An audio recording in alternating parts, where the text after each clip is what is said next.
संबंधित थे। जो ये गैंग था जो कॉल करता था उसके भी 4 सदस्य हमने गिरफ्तार करे हैं। आज अभी हमने जो 2 सदस्य जो है पति पत्नी हैं उनको गिरफ्तार जो किया हुआ है, उनसे भी हमने इसके बारे में, वारदात के बारे में पूछताछ की है। सारा उन्होंने बतलाया है कि कैसे वो अपना एक गिरोह मिला के वैशाली दिल्ली के अंदर बैठ के ये ठगी का काम करते थे, लोगों को फोन करते थे और जो पैसा आता था उनको अकाउंट्स में, जो उनके साथीगण थे उनके साथ उनके अकाउंट्स में डलवा के और फिर पैसा प्राप्त करते थे। तो इस जो एपिसोड में इन महिला के साथ 1.5 साल में इन्होंने धीरे धीरे करके इतनी बड़ी राशि प्राप्त कर ली कि इनके साथ, क्योंकि एक विधवा महिला है, इनके साथ पहले ही परेशानियां थी, बहुत ये परेशान थी। इन्होंने हमारे पास शिकायत के लिए FIR करी, तो हमने इस पर कार्रवाई करते हुए इस गिरोह का भांडाफोड़ किया है और इन लोगों को पकड़ा है। और लोगों को बताना भी चाहते हैं आपके माध्यम से कि भाई ऐसे झांसे में जहां आपको कोई इंश्योरेंस पॉलिसी के नाम पे, लोन के नाम पे आपको फोन करे, आपकी कुछ डिटेल बताए, तो आपको उस पर विश्वास नहीं करना है। वो फोन जो करने वाले हैं, जो एक्चुअल कंपनी है, कभी ऐसे फोन नहीं करती, कभी फोन पे इन्वेस्ट नहीं कराती, ना फोन के ऊपर आपके पास कोई ऐसी इंफॉर्मेशन दी जाती है। लेकिन अभी भी हमारे भोले वाले लोग इन लोगों के जो फ्रॉडस्टर्स हैं इनकी बातों में आ जाते हैं, इनको असली मान लेते हैं, इन पर विश्वास कर लेते हैं, क्योंकि अवेयरनेस की कमी है। लोगों को इसके बारे में पता नहीं चलता कि फोन जो आते हैं हमारे पास उस पर हमें वेरीफाई करना चाहिए, उस पर ऐसे ही ट्रस्ट नहीं करना चाहिए। मैक्सिमम हमारा जो इंश्योरेंस, लोन फ्रॉड और ये जो साइबर फ्रॉड है वो इसी तरह एक फोन कॉल से ही शुरू होता है। तो कोई भी फोन कॉल जब आती है उस फोन कॉल पे तुरंत विश्वास ना करें। ऐसे फ्रॉडस्टर से बचने का यही तरीका है कि मैक्सिमम लोग इसके बारे में जानकारी प्राप्त करें, और ऐसी जानकारी अगर सबके पास होगी तो ये अपराध में पर अंकुश लग सकता है।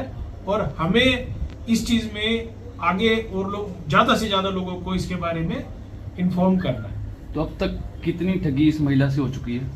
देखिए, इसके साथ जो है 50 लाख से ऊपर की ठगी हुई है। जो टोटल अमाउंट इनका, इन्होंने छोटी छोटी बातों में क्या किया, कभी इन्वेस्ट के नाम पे, कभी शेयर मार्केट में इन्वेस्टिंग में के नाम पे, फिर कह रहे पे आपका फंड बड़ा हो गया तो आपको इनकम टैक्स के नाम पे, विभिन्न एजेंसियों के नाम लेके इनको डराया गया, पहले लालच दिया गया। इस तरीके से इनके पास जो है करीब 50 से 55 लाख की ठगी इनके साथ हो चुकी है। सर, इनसे कोई रिकवरी भी हुई है, कोई कैश वगैरह या कोई आगे रिकवरी होने की उम्मीद? हाँ जी, इनसे हमने जो है जो पहले टोटल मिला के पहले हमने एक 95 की और अब एक 20 की रिकवरी करी है। और इनके जो अन्य जो इन्होंने इनसे सामान खरीदा है कुछ भी, उसके लिए हमने लिखा है, उनको भी अटैच किया जाएगा। और इनके पास से हमने जो वारदात में इस्तेमाल हुए हैं वो फोन बरामद करे हैं जी। ये छोटे जो फोन है हमारे, जो स्मार्टफोन नहीं होते, जो सिंपल फोन है, उनको कीपैड वाले फोनों से ही ये कॉल करते हैं ताकि पकड़े ना जा सके। और फ्रॉड सिम और उस तरह का मोबाइल लेके कॉल करते हैं ताकि इनको पकड़ने में दिक्कत हो और इनको लगता है कि भाई इस तरीके से ये आसानी से फ्रॉड कर सकते हैं। इस महिला के अलावा भी और कोई सामने आए हैं जिनके साथ इस गिरोह ने ठगी की हो पहले? देखिए, अभी तो इन्वेस्टिगेशन जारी है। फिलहाल हमने जो इनसे संबंधित है वो कार्य करा है। अब इनके पास से जो हमारे फोन्स और जो ये बरामद हुए हैं उनके बारे में हम आगे लिखेंगे, जिससे हमारे को पता चलेगा कि और किस किस जगह इन्होंने फ्रॉड किया। वो भी इन्वेस्टिगेशन जारी है। मास्टरमाइंड कौन है? सारे पति पत्नी है या? देखिए, ये जो 4 लोग हमने पकड़े हैं, ये चारों का ही गिरोह मिलके करता था। इसमें जो हिमांशु और राजन जो पहले गिरफ्तार हो चुके हैं, और ये 2 लोग जो तानिया और ये सुमित हैं, ये चारों का ही इकट्ठा मिलके काम था। ये इकट्ठे एक जगह बैठ के कॉल्स करते थे और ये अपना जो अकाउंट्स का काम है वो किसी और को सबलेट कर रखा था। उनके थ्रू जो पैसा जो था वो अकाउंट्स में आता था और वो अपना कमीशन काट के इनको प्रोवाइड करते थे। कोई इनका क्रिमिनल बैकग्राउंड भी है? सर, ये पहले काम क्या करते थे? जैसे कितने टाइम से इस तरह के ये ठगी के काम में शामिल थे, या इससे पहले कोई काम करते थे? इन्होंने स्टार्टिंग में ये बताया था कि 3 साल पहले इन्होंने कोई कंपनी जैसे ज्वाइन करी थी, वहां पे इनको पता चला कि इंश्योरेंस का ऐसा काम होता है, उसको देख के सीख गए, फिर उन्होंने अपना सेटअप कर लिया।